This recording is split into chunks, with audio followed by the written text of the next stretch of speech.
Abordons maintenant la gestion de la sécurité des macros. Alors j'ouvre une nouvelle présentation PowerPoint.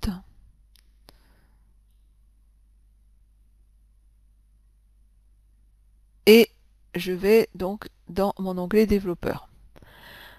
Alors ici, vous avez une commande qui s'appelle sécurité des macros et qui va donc nous permettre, alors on peut y accéder par cette commande, mais on peut également y accéder par fichier options.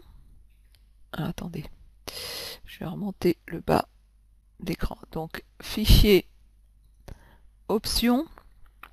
Ici, centre de gestion de la confidentialité, paramètres du centre de gestion de la confidentialité, et là on est sur paramètres des macros.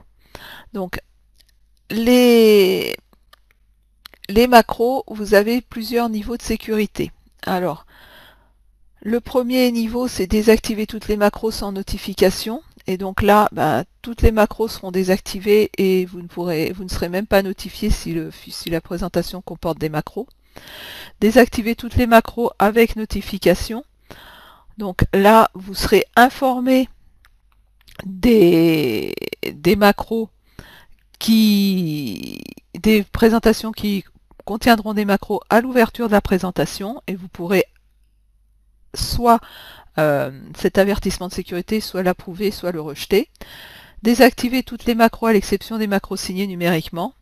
Là, vous exécuterez uniquement le code des macros d'un document qui ont été signés électroniquement et dont l'éditeur est présent dans éditeur approuvé ici. Donc si l'éditeur n'est pas présent ici, votre macro ne sera pas considérée comme étant signée numériquement et elle sera donc désactivée. Également, activer toutes les macros, non recommandées car risque d'exécuter du code potentiellement dangereux.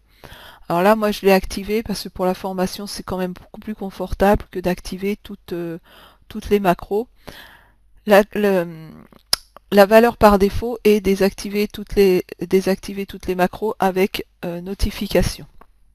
Donc, je vous conseille là pour le temps de la formation d'activer toutes les macros. Ça évitera qu'on soit bloqué sur un certain nombre d'éléments au fur et à mesure de la formation.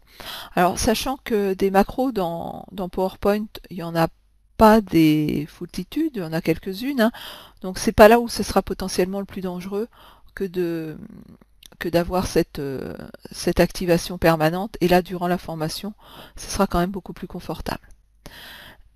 Eh bien on poursuit avec le prochain chapitre. À tout de suite.